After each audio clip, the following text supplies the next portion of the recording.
ওখানে একটা বাদাম ফালাই দিছি, বুঝতে পারছেন বন্ধুরা? সেই বাদাম নিয়ে খুঁজতে ব্যস্ত হয়ে আছে, এখনো বাদামটা পাচ্ছে না।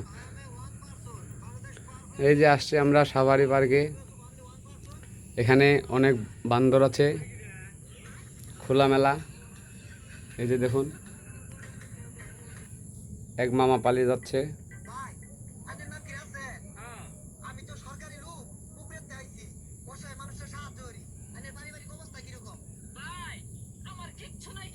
বিশাল বড় বান্দর।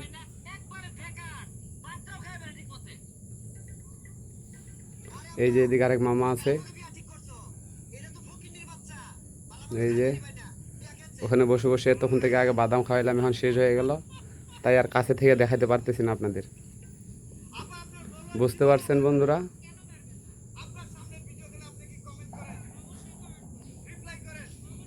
একটা আগে আগে ওদিক চলে গেলে, এখনো পিছিয়ে পিছিয়ে এটা যাচ্ছে।